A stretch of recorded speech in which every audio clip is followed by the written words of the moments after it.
Hello everyone. आज हम लोग इन्वायरमेंट एंड इकोलॉजी की सीरीज को आगे बढ़ाते हुए एक बहुत ही इंपॉर्टेंट टॉपिक डिस्कस करेंगे, प्रोटेक्टेड एरियाज। तो प्रोटेक्टेड एरियाज दो तरह के होते हैं। वाइल्ड लाइफ को प्रोटेक्ट करने के लिए, प्लांट्स एनिमल्स को प्रोटेक्ट करने के लिए प्रोटेक्टेड एरियाज बनाए जाते हैं। इन्हें दो कैटेगरी में डिवाइड करते हैं।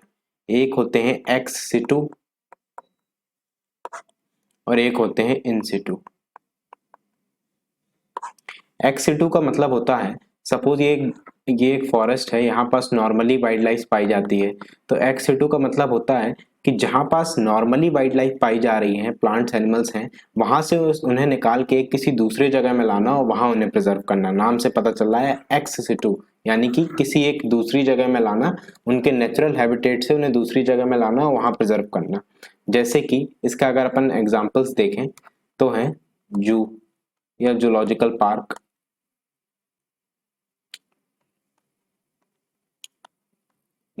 जू या जूलॉजिकल पार्क में किसे एनिमल्स को कंजर्व किया जाता है? आप लोग गए भी होंगे जू। इसके अलावा आ जाता है बोटेनिकल गार्डन्स।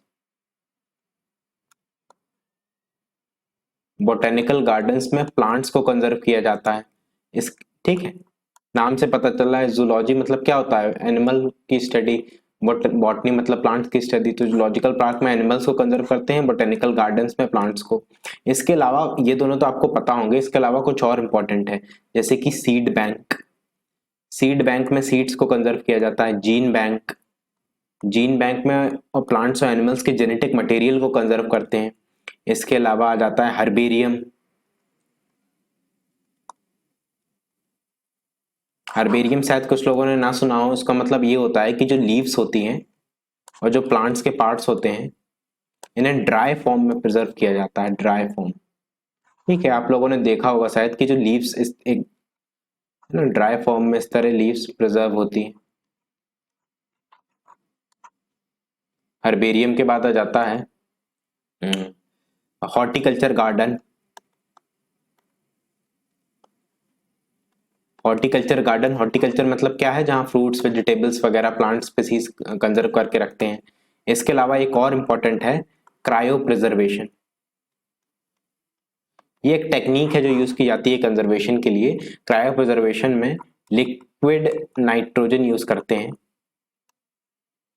इसका टेम्परेचर होता है -196 डिग्री सेल्सियस में से कंजर्व करके रखते हैं। जैसे कि अपन जीन बैंक में पढ़ रहे थे या और भी कोई चीज है, उन्हें अगर आपको प्रोलॉन्ग समय तक कंजर्व करना है तो उनका क्रायो प्रिजर्वेशन करते हैं लिक्विड नाइट्रोजन की हेल्प से एट -196 डिग्री सेल्सियस। तो ये कुछ मेथड हो गए एक्स सिटू कंजर्वेशन के। Zoological park, botanical garden, seed bank, gene bank, herbarium, horticulture garden, cryo preservation.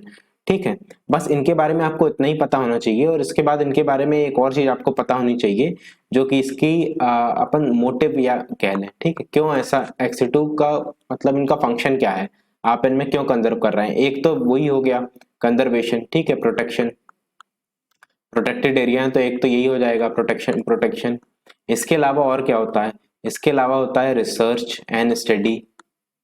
ये जो ऑर्गेनिजम्स हैं इनकी रिसर्च और स्टडी करना। इसके अलावा रिक्रिएशन, है ना, एंटरटेनमेंट, एंटरटेनमेंट रिक्रिएशन। ये कहाँ होता है, जूज में, जैसे अपन जाते हैं ना जूज में, इसके लिए। इसके अलावा और क्या आ जाता है, इसके अलावा इसका इंपॉर्टेंस आ जाएगा कैप्टिव ब्रीडिंग। ये आप खुद से भी सोच सकते हैं चीजें, protection, research, study, recreation, entertainment, captive breeding. ठीक है, दो ऑर्गेनिजम्स को ब्रीड कराना, कैप्टिव ब्रीडिंग। कंट्रोल्ड इन्वायरमेंट में उसे बोलते हैं कैप्टिव ब्रीडिंग। दो ऑर्गेनिज्म की कंट्रोल्ड इन्वायरमेंट में ब्रीडिंग कराना। इसके अलावा अवेयरनेस कह सकते हैं, इन्वायरमेंटल एजुकेशन,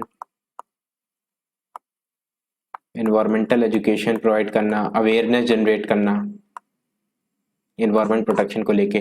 तो ये कुछ फंक्शंस होते हैं, इनके मोटिव होते हैं एक्स टू प्रोटेक्टेड एरियाज के। अब जो मेन चीज है, मेन टॉपिक अपन को पढ़ना है वो है इन सिटू प्रोटेक्टेड एरियाज, यानी कि जहां पास एनिमल्स नेचुरली मिल रहे हैं वहीं पास उनका कंजर्वेशन करना। इसके एग्जाम्पल्स आप लोगों ने सुने होंगे। इसको दो में अपन डिवाइड करेंगे, एक इंडिया और एक ग्लोबल लेवल पे। ठीक है, इंडियन लेवल पे इसके एग्जांपल्स आपने सबने सुने होंगे, बहुत ज्यादा इंपॉर्टेंट है। ठीक है, मेन यही इंपॉर्टेंट है एक्चुअली टू कंजर्वेशन एरियाज। जैसे कि इनके एग्जांपल क्या होगा इंडिया लेवल पे, wild life century, national park, इसके अलावा conservation reserve, community reserve, marine protected areas,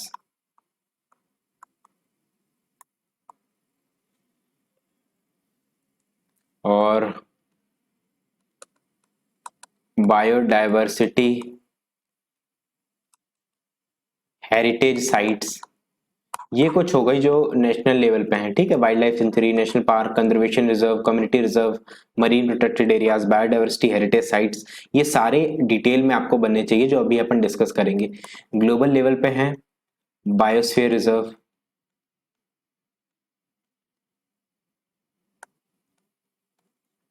इसके अलावा हॉटस्पॉट्स, कोल्ड स्पॉट्स, इसके अलावा और कौन से हैं, हेरिटेज, वर्ल्ड हेरिटेज साइट्स, यहाँ बायोडायवर्सिटी हेरिटेज साइट देखी थी, ये है वर्ल्ड हेरिटेज साइट्स। इसके अलावा और हैं बायोडायवर्सिटी होप स्पॉट्स भी होते हैं, बायोडायवर्सिटी होप स्पॉट्स, यहाँ हॉट स्पॉट थे, ये होप स्पॉट है। तो ये सारे हैं, ये सारे इंपॉर्टेंट हैं, ये सारे डिटेल में अपन देखेंगे। सबसे पहले अपन स्टार्ट करते हैं, पहला जो आज का इंपॉर्टेंट टॉपिक है वो है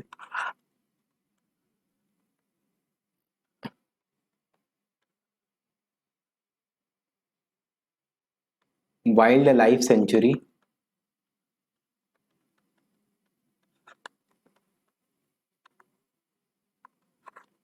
एंड नेशनल पार्क। ये दोनों अपन साथ में ही देखेंगे, वाइल्ड लाइफ सेंचुरी और नेशनल पार्क।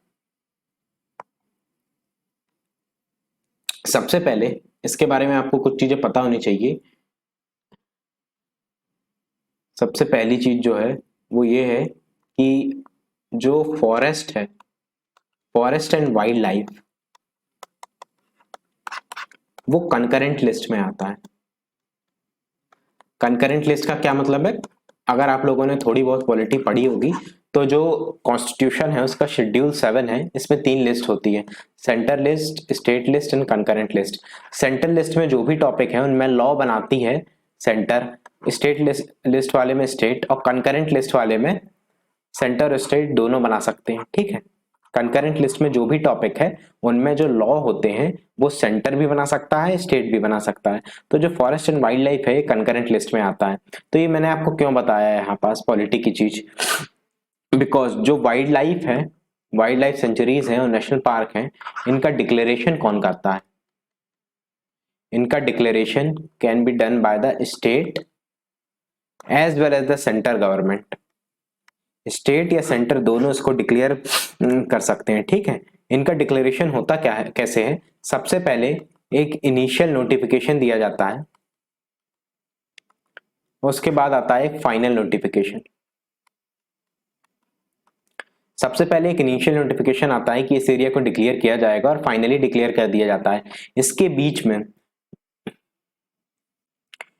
बीच में क्लेम्स किए जाते हैं। जो भी लोग ट्राइबल पीपल या जो भी लोग इन एरियाज में रह रहे हैं वो अपने हैबिटेट का क्लेम करते हैं। जैसे वाइल्ड लाइफ सेंचुरी इतने एरिया को डिक्लेयर की जानी है, अब यहाँ कुछ ट्राइब्स रह रहे हैं तो वो उसका क्लेम कर सकते हैं कि यहाँ पास उनको हैबिटेट राइट प्रोवाइड किया जाए। तो ये क्लेम्स मेट किए जाते हैं, ये एक्सेप्ट भी हो सकते हैं, रिजेक्ट भी हो सकते हैं, बट ये क्लेम्स हमेशा फाइनल नोटिफिकेशन के पहले मेट किए जाते हैं, उसके बाद नहीं किए जाते। तो ये बात आपको पता होनी चाहिए, स्पेशली ये कि सेंटर या स्टेट दोनों डिक्लेयर कर सकते हैं wild life century and national park को। अब और क्या होता है इसके बारे में, आप कोई भी एक्टिविटी आपको करनी है या जैसे कि एंट्री, रिसर्च या कुछ भी आपको घूमने जाना है wild life century national park, तो आपको chief wild life warden, chief wild life warden की परमिशन लगती है। ये चीज एक आपको पता होनी चाहिए। इसके अलावा आपको बाउंड्रीज अगर चेंज करनी है, बाउंड्रीज को अगर चेंज करना है, ये मैं कुछ बहुत ही इंपॉर्टेंट चीजें बता रहा हूं जो कि एग्जाम में डायरेक्टली आ सकती हैं। बाउंड्रीज अगर चेंज करना है तो national board of wild life, इसकी परमिशन लगती है। National board of wild life की परमिशन के बिना वाइल्ड लाइफ सेंचुरी या नेशनल पार्क की बाउंड्रीज को चेंज नहीं किया जा सकता। और national board of wild life क्या है? ये एक स्टैच्यूटरी बॉडी है under wild life protection act 1972। ठीक है, इसका चेयरमैन होते हैं प्राइम मिनिस्टर ऑफ इंडिया। ये भी अभी अपन आगे पढ़ेंगे अगले लेक्चर में, जब अपन सारी जो वाइल्ड लाइफ प्रोटेक्शन एक्ट हैं, एनवायरमेंटल प्रोटेक्शन एक्ट है, बायोडाइवर्सिटी एक्ट है, सारे एक्ट एक ही लेक्चर में कवर करेंगे जिससे आपको याद करने में आसानी हो। तो ये आपको पता होना चाहिए कि बाउंड्रीज अगर चेंज करनी है तो national board of wild life की परमिशन लगती है। इसके बाद एक अपन टेबलेटेड फॉर्म में डिफरेंस देख लेते हैं। ये है वाइल्ड लाइफ सेंचुरी और ये है नेशनल पार्क। ठीक है, ये अब टेबलेटेड फॉर्म में इसलिए देख रहे हैं जिससे कि आपको याद करने में आसानी हो। सबसे पहले आपको पता होना चाहिए वाइल्ड लाइफ सेंचुरी और नेशनल पार्क में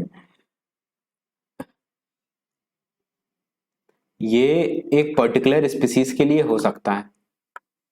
ठीक है, पर्टिकुलर स्पीसीज को कंजर्व करना है, इसके लिए वाइल्ड लाइफ सेंचुरी डिक्लेयर की जा सकती है।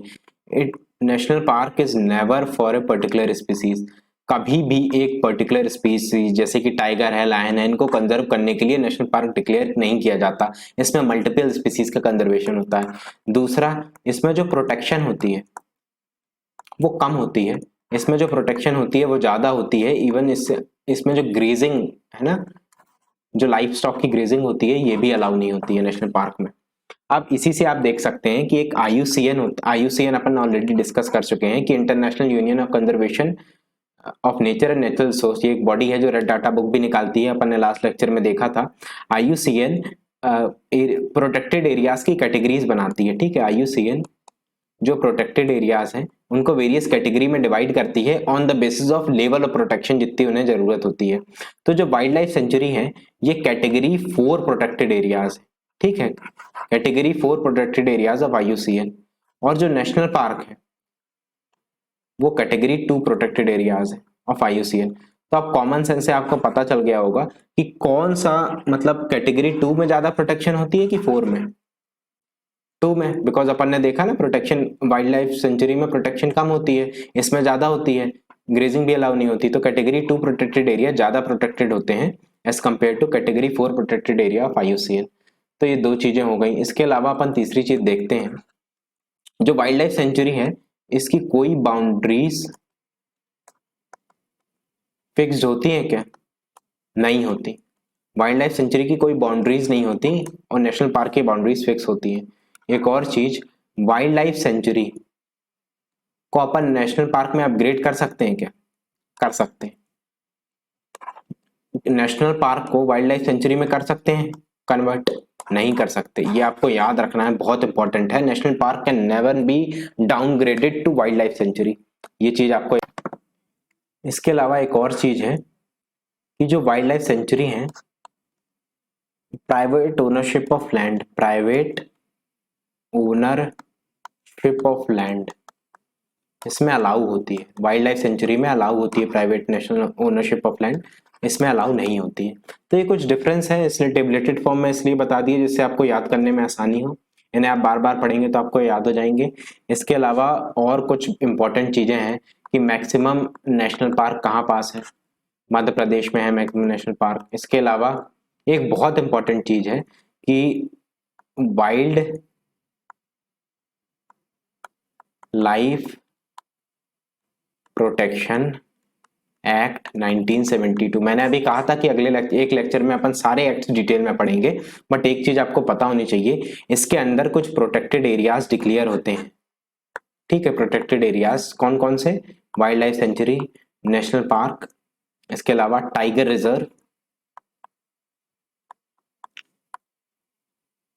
Conservation reserve and community reserve. ये 5 प्रोटेक्टेड एरियाज हैं जो कि वाइल्ड लाइफ प्रोटेक्शन एक्ट के अंदर डिक्लेयर होते हैं। आपको याद होना चाहिए, डायरेक्टली क्वेश्चन आ सकता है इस पे। तो ये कुछ बातें होंगी वाइल्ड लाइफ सेंचुरी और नेशनल पार्क को लेकर, जनरल बातें हैं जो आपको पता होनी चाहिए। इसके अलावा एग्जाम में क्वेश्चंस आते हैं कौन सी वाइल्ड लाइफ सेंचुरी कहाँ मिलती है, इससे रिलेटेड, या नेशनल पार्क कहाँ मिलता है, इससे रिलेटेड क्वेश्चन आ जाते हैं। ये अपन एक एक लेक्चर सेपरेट लेंगे मैपिंग का, जिसमें कि ये सारी चीजें अपन कवर करेंगे। सारे बायोस्फीयर रिजर्व, सारे नेशनल पार्क जितने भी इंपॉर्टेंट है न्यूज में है, wild life century, tiger reserve, यहाँ अगर मैं बता दूंगा तो आपको इतने अच्छे से याद नहीं हो पाएंगे, बिकॉज एक जगह अगर आपके होंगे तो आपको याद करने में आसानी होगी। यहाँ जनरल फीचर्स आपको पता होने चाहिए, और ये भी बहुत इंपॉर्टेंट है जो जनरल फीचर्स अपन देख रहे हैं। इसके बाद आ जाता है दूसरे नंबर पे कंजर्वेशन रिजर्व एंड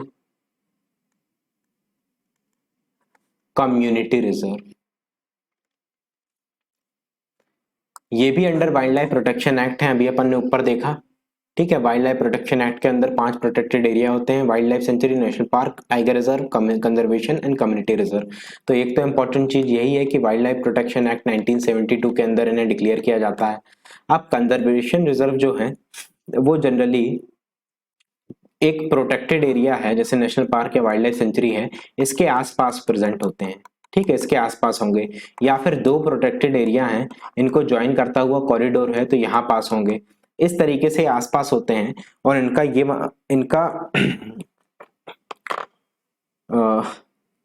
इनका मतलब, इनका मेन एम तो क्या हो गया, आसपास है तो इनको फर्दर प्रोटेक्शन प्रोवाइड करना। अंदर तो फुली प्रोटेक्टेड है ना, वाइल्ड लाइफ सेंचुरी और नेशनल पार्क, इसके आसपास भी इनको प्रोटेक्शन प्रोवाइड करना, इम्पैक्ट कम करने के लिए होते हैं।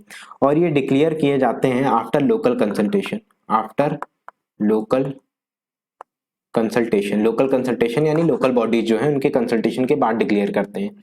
जो इंडिया का पहला कंजर्वेशन रिजर्व था, पहला कौन सा था, इसका नाम थोड़ा कठिन है, तिरुपडई मराथुर इन तमिलनाडु। ये आपको याद रखना है, तिरुपडई मराथुर। आप रफली भी नाम याद रख लें, एमसीक्यू आते हैं इसमें, क्योंकि Thiruppudai Maruthur in Tamil Nadu, it's a bird nesting ground. ये इंडिया का पहला कंजर्वेशन रिजर्व था, बर्ड नेस्टिंग ग्राउंड। इसी तरह जो कम्युनिटी रिजर्व होते हैं, कम्युनिटी रिजर्व भी इसी तरह डिक्लेयर किए जाते हैं। कम्युनिटी रिजर्व, इनमें एक अंतर, इंपॉर्टेंट अंतर ये है कि जो प्राइवेट एरिया है,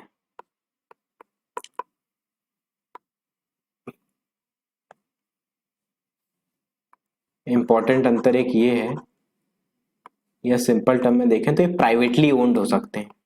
ठीक है, प्राइवेट ओनरशिप अलाउ होती है कम्युनिटी रिजर्व की, ये आपको याद रखना है।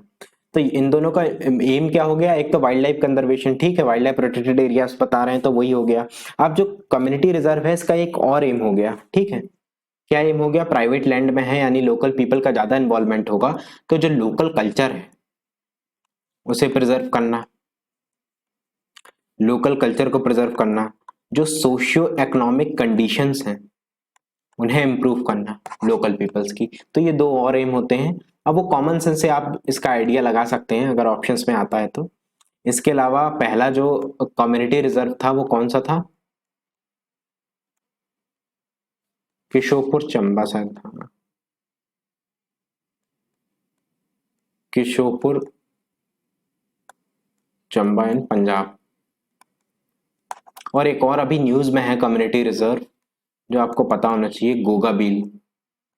गोगाबील इज इन बिहार, बिहार का पहला कम्युनिटी रिजर्व था, ये अभी न्यूज में था गोगाबील। तो इतनी चीजें आपको पता होनी चाहिए कंजर्वेशन रिजर्व और कम्युनिटी रिजर्व के बारे में।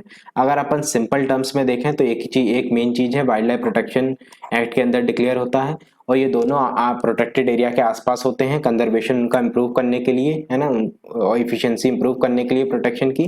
कम्युनिटी रिजर्व में प्राइवेट ओनरशिप अलाउ होती है। इतनी चीजें आपको पता होना चाहिए, और पहला कौन सा था ये याद होना चाहिए। इसके बाद आ जाता है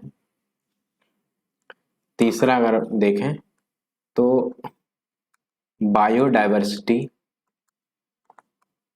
heritage sites. Biodiversity heritage sites, these are declared by state government after local consultation under biodiversity heritage site है तो बायोडाइवर्सिटी एक्ट ऑफ 2002। ये आपको एक तो ये इंपॉर्टेंट चीज याद रखनी है और ये याद रखनी है कि स्टेट गवर्नमेंट इसे डिक्लेयर करता है after local consultation and they under biodiversity act of 2002। और तो इसका एम क्या होगा, अब ये एक्ट भी अपन इकट्ठा देखेंगे जब सारे एक्ट्स पढ़ेंगे। इसका एम क्या होगा, है ना, जो बायोडाइवर्सिटी है बीडी यानी बायोडाइवर्सिटी इसका कंजर्वेशन, जो बायोडाइवर्सिटी है इसका sustainable use and equitable sharing of benefits, जो भी सस्टेनेबल यूज के बाद बेनिफिट्स हो रहे हैं उनका इक्विटेबल शेयरिंग करना बिटवीन ऑल द पीपल्स, ठीक है, ऑफ द कम्युनिटी। तो बायोडाइवर्सिटी हेरिटेज साइट हो गई। अब इसमें भी आपको पहली बायोडाइवर्सिटी हेरिटेज साइट याद होनी चाहिए जो कि है, एक सेकंड, नल्लूर टैमरिंड ग्रूव इन बेंगलुरु में है नल्लूर टैमरिंड ग्रूव। इसके अलावा और क्या होने चाहिए याद आपको, एक दो और आप याद कर लें, जैसे कि मजूली आइलैंड, ये एग्जांपल्स अपन देख रहे हैं ना बायोडाइवर्सिटी हेरिटेज साइट के। मजूली आइलैंड ये ब्रह्मपुत्र रिवर का आइलैंड है और कुछ लोगों ने सुना भी होगा कि ये पहला आइलैंड है जिसे बहुत बड़ा आइलैंड है, ये पहला आइलैंड है जिसे इंडिया में जिसे डिस्ट्रिक्ट बनाया गया है। इसके अलावा घड़ियाल रिहैबिलिटेशन सेंटर इन यूपी,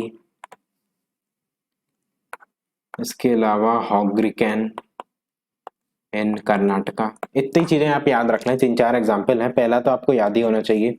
और एक और याद रख लें, Aminpur lake, Aminpur lake in Telangana, ये बहुत इंपॉर्टेंट है, ये भी याद रखना। अमीनपुर लेक तेलंगाना, मजूली आइलैंड और नल्लूर टैमरिंड ग्रूव जो पहला था। तो ये होगा बायोडाइवर्सिटी हेरिटेज साइट्स। अब चौथा आ जाता है, और कौन सा बच गया, मरीन प्रोटेक्टेड एरियाज।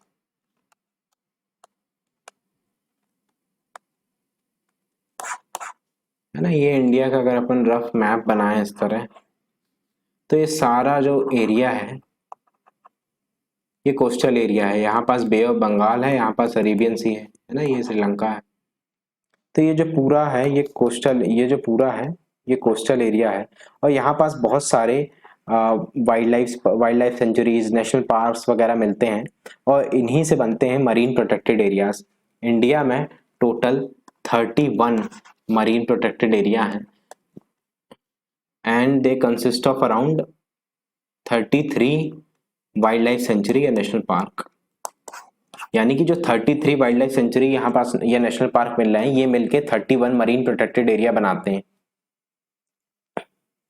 ये आपको पता होना चाहिए। इसके अलावा एक और इसमें इंपॉर्टेंट चीज है, 4 कैटेगरीज होती हैं इसकी मरीन प्रोटेक्टेड एरियाज की।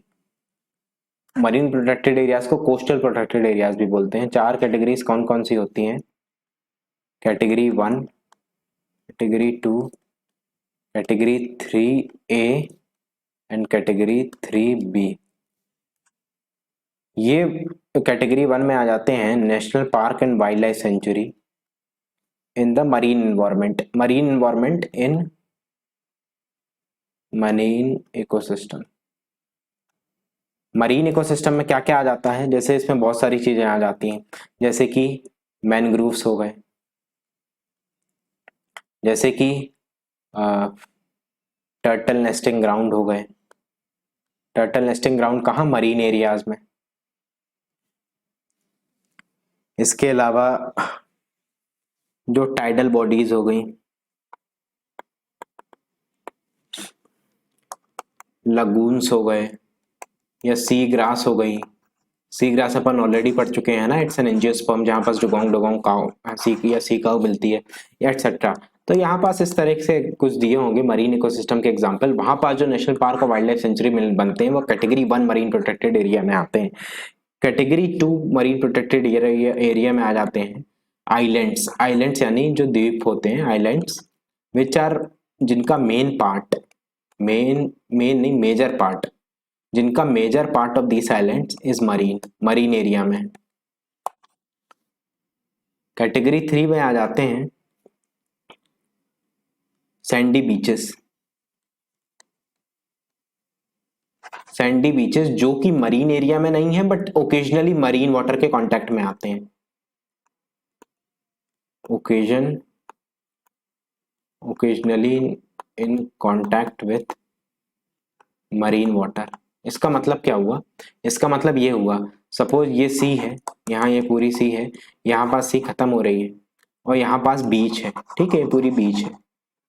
तो ये एक होता है हाई, तो बीच है, ये हमेशा मरीन वाटर के कांटेक्ट में नहीं रहेगी, लेकिन जब कोई लहर आएगी तो यहाँ पास मूव करेगा मरीन वाटर, तो कभी कभी इसके कांटेक्ट में आ जाएगी। इसे बोलते हैं सैंडी बीचेस, जो कभी कभी मरीन वाटर के कांटेक्ट में आते हैं। वो कैटेगरी 3B में होते हैं, कैटेगरी 3A में होते हैं। और कैटेगरी 3B में कौन से आ जाते हैं? Evergreen and semi evergreen forest in islands. जो आइलैंड्स हैं उनमें से एवरग्रीन और सेमी एवरग्रीन फॉरेस्ट होते हैं, वो मिलाते हैं कैटेगरी 3B। तो कैटेगरी 1 में national park and wild life century, 2 में आइलैंड्स, 3 में सैंडी बीचेस और 4 में evergreen and semi evergreen forest and islands, ठीक है। और ये सारी चीजें हैं, ये मरीन एरिया के कॉन्टेक्ट में रहती हैं, इसीलिए मरीन प्रोटेक्टेड एरिया का एग्जाम्पल होती है। तो मरीन प्रोटेक्टेड एरिया के बारे में इतना पता होना चाहिए। तो अभी तक अपन ने क्या क्या देख लिया? अपन ने wild life century, national park, conservation reserve, community reserve, biodiversity heritage sites and marine protected areas, इतने देख लिए। तो अपन ने नेशनल सारे कवर कर लिए हैं। अब इंटरनेशनल इन सिटू प्रोटेक्टेड एरियाज देखते हैं, है ना। इन सिटू प्रोटेक्टेड एरियाज देख रहे थे, इंटरनेशनल इन सिटू प्रोटेक्टेड एरियाज देखते हैं। सबसे पहला है कौन सा, और बहुत इंपॉर्टेंट है, बायोस्फीयर रिजर्व। Biosphere reserve. इसके पहले अपन एक चीज देखते हैं, मैप। मैप का मतलब है मैन एंड, ए से and, man and biosphere reserve, ये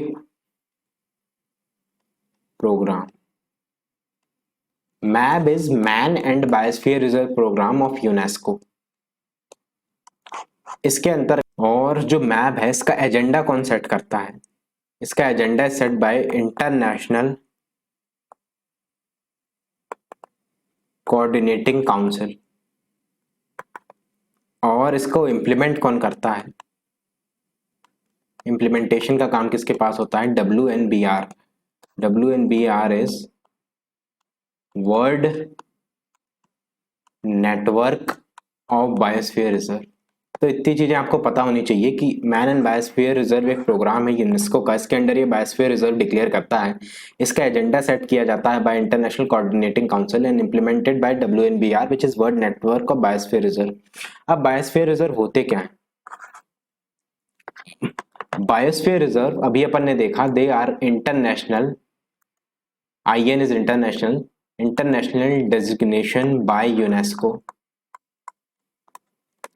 to protect the natural cultural landscape. इसके कुछ फीचर्स होते हैं, कोर इसके कुछ फीचर्स होते हैं, जैसे कि नाम ही क्या था, man and biosphere reserve programme, यानी कि ये को एग्जिस्टेंस को प्रमोट करता है। यानी कि जो को एग्जिस्टेंस होता है ना, जैसे फॉरेस्ट है, यहाँ पास ट्राइबल एरिया रह रहे हैं तो ये आपस में को एग्जिस्ट करते हैं, ट्राइबल पीपल या फिर जो लोकल कम्युनिटीज रह रही हैं, तो इसे प्रमोट करता है, इस को एग्जिस्टेंस को ये प्रमोट करता है। साथ ही ये प्रमोट करता है रिसर्च को, इसमें रिसर्च अलाउ होती है, रिसर्च के इसके अंदर बहुत सारे प्रोविजंस होते हैं, इसीलिए इन बायोस्फीयर रिजर्व को लिविंग लैबोरेटरी भी कहते हैं, लिविंग लैबोरेटरी। इसके अलावा इकोनॉमिक, सोशल, कल्चरल, इकोलॉजिकल, ये सारे एस्पेक्ट्स को कवर करता है। जो ये सारे एस्पेक्ट्स ऑफ बायोडाइवर्सिटी है ना, इकोनॉमिक एस्पेक्ट, बायोडाइवर्सिटी की इकोनॉमिक वैल्यू होती है, सोशल एस्पेक्ट, कल्चरल, इकोलॉजिकल, इन सब को ये कवर करता है। इसके अलावा अगर अपन कुछ देखें, अब अगर अपन बायोस्फीयर रिजर्व बनाएं तो 3 एरिया होते हैं, एक कोर एरिया, बफर एरिया और ट्रांजिशनल एरिया। कोर एरिया में सबसे ज्यादा प्रोटेक्शन होता है, इसका प्रोटेक्शन होता है almost similar to national park या वाइल्ड लाइफ सेंचुरी जैसा।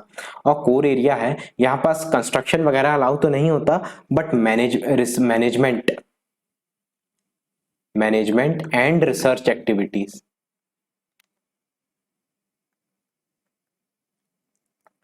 नॉट अफेक्टिंग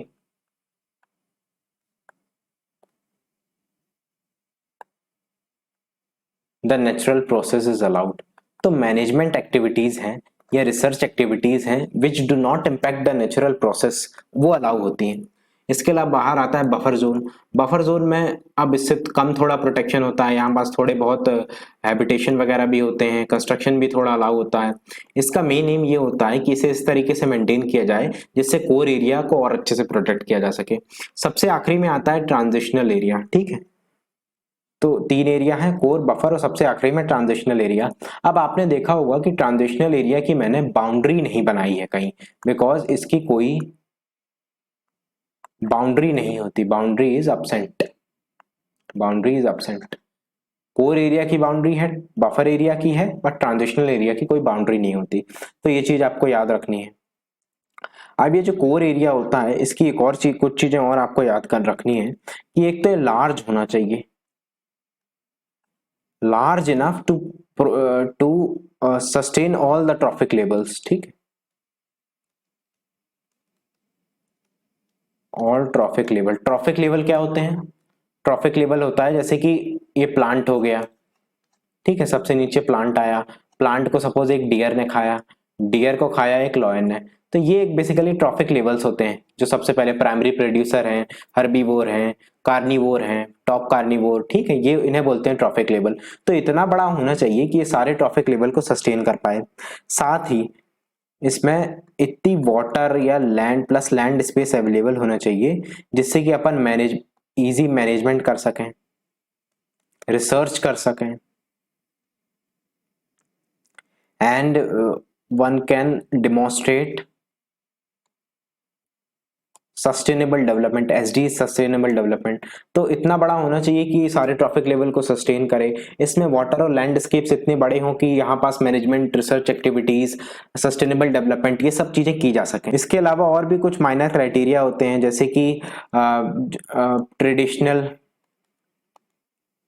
ट्राइब्स होंगी वहाँ, दे आर एग्जाम्पल ऑफ, यहाँ पास डाइवर्स सॉइल मिलेगा, माइक्रो क्लाइमेट मिलेंगे, रेयर या इंडेंजर्ड स्पीसीज देखने को मिलेंगी, है ना। They are area with exceptional natural features.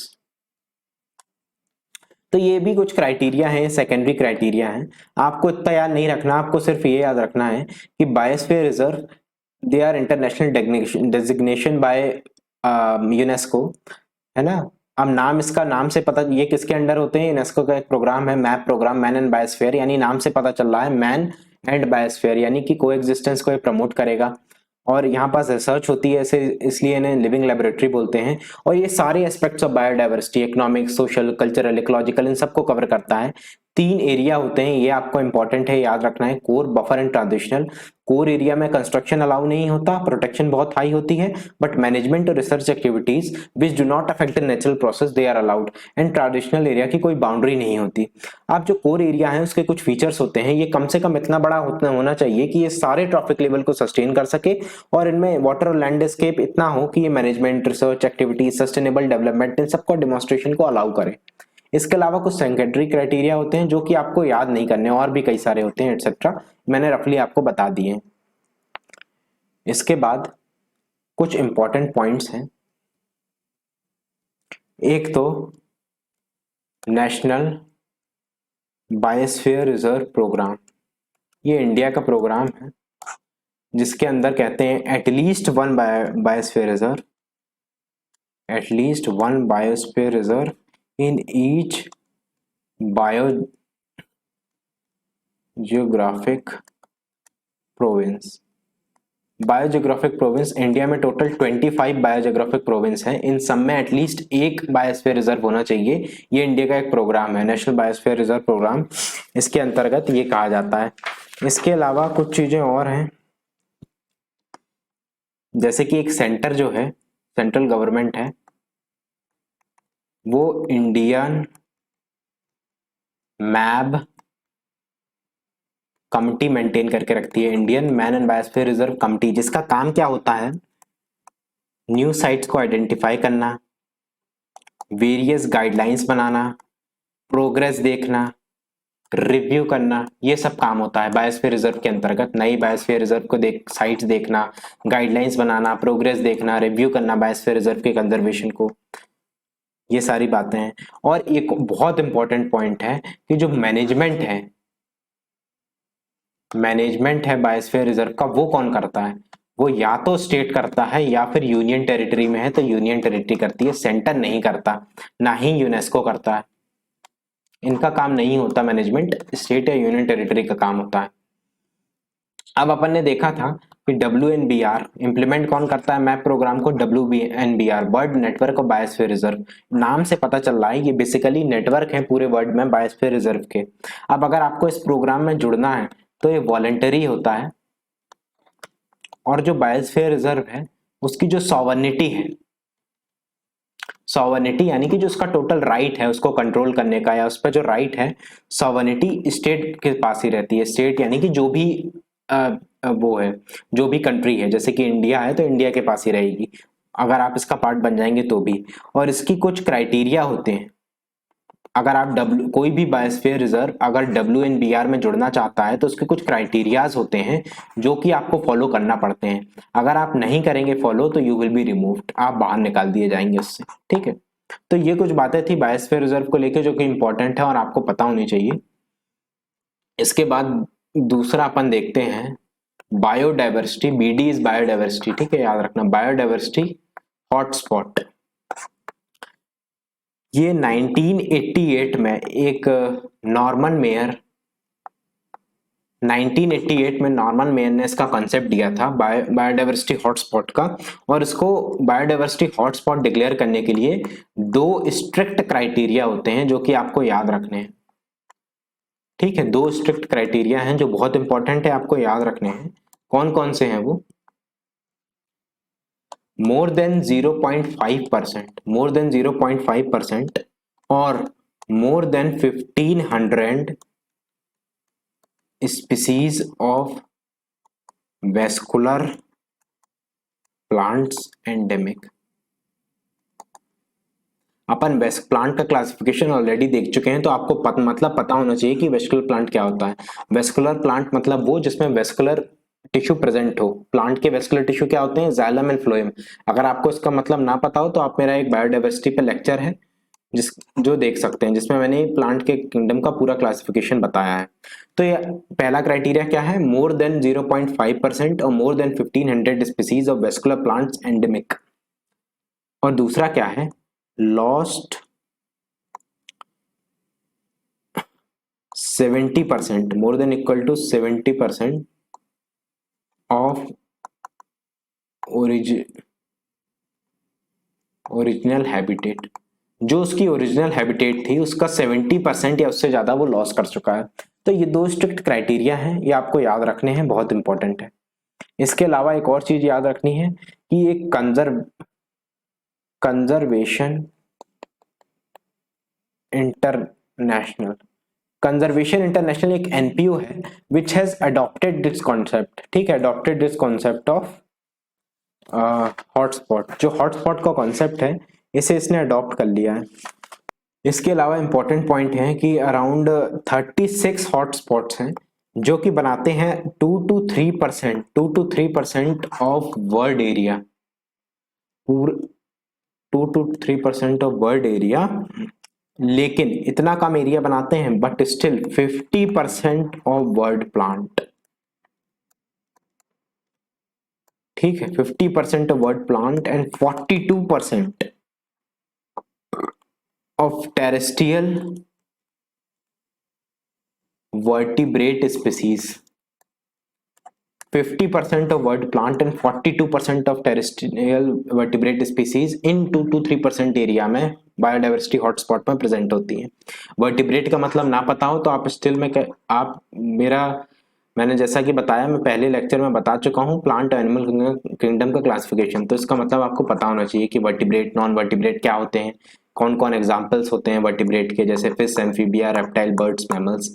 तो ये मतलब आपको एटलीस्ट समझ आना चाहिए जो आप पढ़ रहे हैं। इसके अलावा एक बहुत इंपॉर्टेंट है एग्जाम्पल्स। कौन कौन से एग्जाम्पल्स हैं? इंडिया में 4 है टोटल बायोडाइवर्सिटी हॉटस्पॉट। एक तो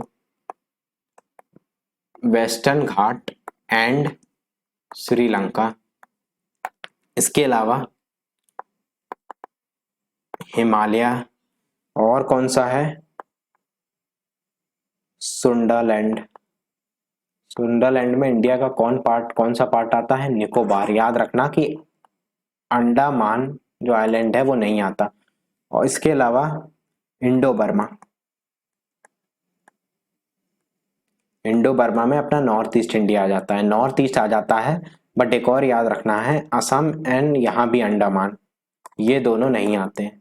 तो ये 4 बायोडाइवर्सिटी हॉटस्पॉट इंडिया में है, western Ghat and Sri Lanka, Himalaya, Sundaland जिसमें निकोबार आता है, इंडो बर्मा जिसमें नॉर्थ ईस्टर्न एरिया आ जाता है apart from Assam and Andaman.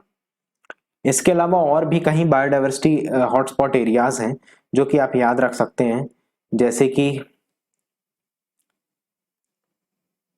Caribbean, Madagascar island जो है, इसके अलावा एंडीज है, ट्रॉपिकल एंडीज। आई होप आपको इसका मतलब समझ आ रहा हो। कैरिबियन कहाँ है? सेंट्रल अमेरिका में। मैडागास्कर आइलैंड कहाँ है? अफ्रीका के पास होता है ना, ये अगर अफ्रीका का मैप बनाए तो यहाँ पास प्रेजेंट होता है, यहाँ साउथ अफ्रीका है। ट्रॉपिकल एंडीज, एंडीज माउंटेन्स है साउथ अमेरिका में, साउथ अमेरिका का मैप है, यहाँ पास ये माउंटेन रेंज होती है एंडीज, तो ट्रॉपिकल एंडीज। इसके अलावा मेडिटेरियन, मेडिटेरियन है एक, मेडिटेरियन सी है, ठीक है, ये मेडिटेरियन सी है, इसके आसपास मेडिटेरियन एरिया है। यहाँ पास यूरोप है ऊपर, यहाँ पास नीचे, यहाँ पास नॉर्थ ऑफ अफ्रीका है। ठीक है, आप आगे देखेंगे जब आप डिटेल में और आगे पढ़ेंगे मैपिंग वगैरह तो आपको पता चलेगा एरियाज कहाँ पास है। ये सारे हो गए। इसके अलावा इतने ही आप याद रखिए, मेन इंडिया का आपको याद रखना है कि इंडिया में 4 एरिया मिलते हैं, western Ghat and Sri Lanka, Himalayan, Sundaland जिसमें निकोबार आता है, इंडो बर्मा जिसमें नॉर्थ ईस्ट आ जाता है apart from Assam and Andaman. ये बहुत इंपॉर्टेंट है, आपको याद रखने हैं। इसके अलावा बायोडाइवर्सिटी हॉटस्पॉट के बाद तीसरा आ जाता है biodiversity cold spot. Biodiversity cold spot में जो नंबर ऑफ स्पीसीज मिलती हैं या जो बायोडाइवर्सिटी है वो तो कम होती है, फिर भी इसको प्रोटेक्टेड एरिया में क्यों गिना जाता है, क्यों प्रोटेक्ट करते हैं? बिकॉज 2 रीजन हो सकते हैं, फास्ट एक्सटिंक्शन यानी कि बहुत तेजी से वहां पास बायोडाइवर्सिटी खत्म हो रही है, या फिर only area of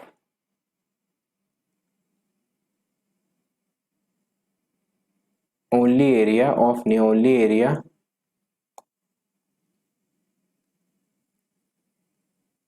where biodiversity present. यानी कि ये कोल्ड स्पॉट कुछ एक जहाँ कुछ बायोडाइवर्सिटी होती है ना जो कि एक पर्टिकुलर एरिया में मिलती है, तो वो ये कोल्ड स्पॉट वो एरिया हो सकते हैं जहाँ पास बस यहीं पास मिलती है वो बायोडाइवर्सिटी, इसलिए उसे कंजर्व करना जरूरी हो जाता है। बिकॉज यहाँ नहीं कंजर्व करेंगे तो खत्म हो जाएगी क्योंकि यहीं बस मिलती है। और चौथे में आ जाता है बायोडाइवर्सिटी होप स्पॉट। अभी अपन ने हॉट स्पॉट पढ़ा था, ये होप स्पॉट है। इसे कौन डिक्लेयर करता है? They are started by mission blue. Mission blue is a non profit organisation और later it was adopted by UCN. ठीक है, स्टार्टेड बाय मिशन ब्लू, ये आपको याद रखना है। बायोडाइवर्सिटी होप स्पॉट का क्या मतलब होता है? To protect 20% of world ocean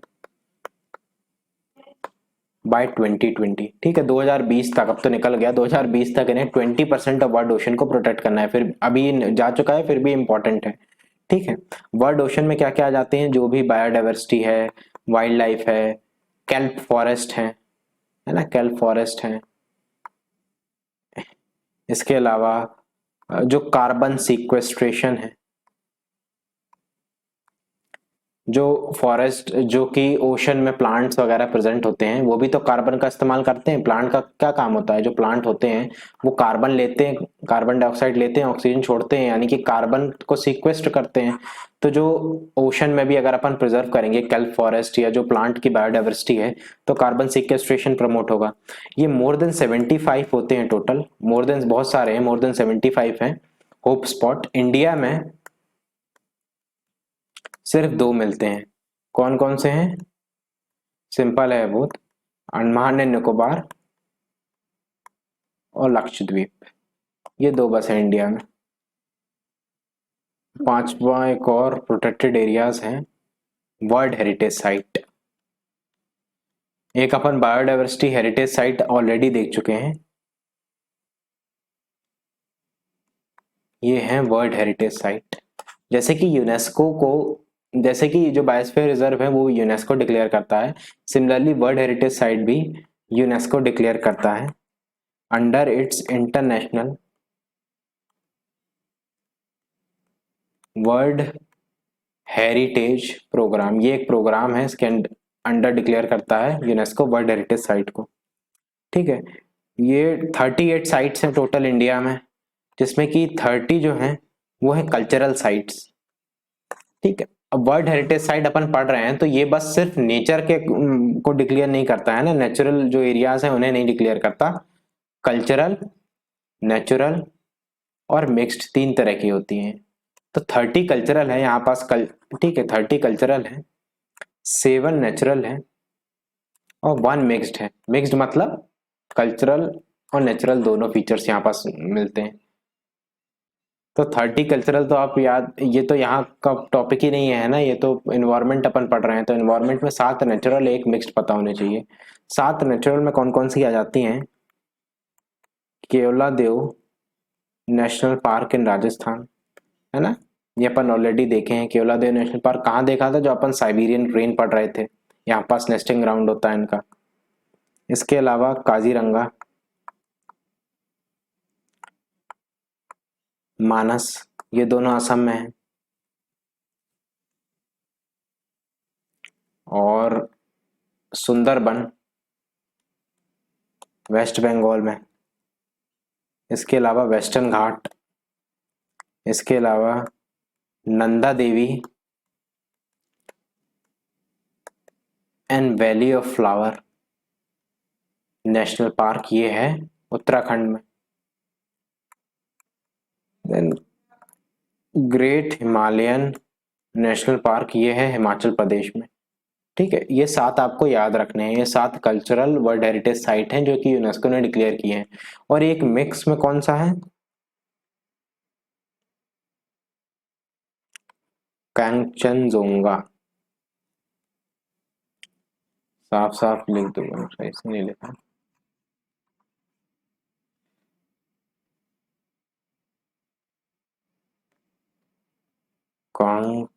कांचनजोंगा, है ना, कंचनजंगा कहाँ पास है? सिक्किम में। तो इसे मिक्स्ड साइट क्यों बोलते हैं? मिक्स्ड साइट मैंने क्यों बताया था, कल्चरल भी फीचर्स मिलते हैं, नेचुरल भी। नेचुरल फीचर तो आपको पता चल रहे होंगे, कंचनजंगा वो है यहाँ पास, नेचुरल फीचर्स तो पता ही है आपको, वाइड ये एक नेशनल पार्क है। ठीक है, इसके साथ कल्चरल क्या फीचर्स है, यहाँ पास बुद्धिस्ट चैंट्स मिलती है, बुद्धिस्ट चैंट्स।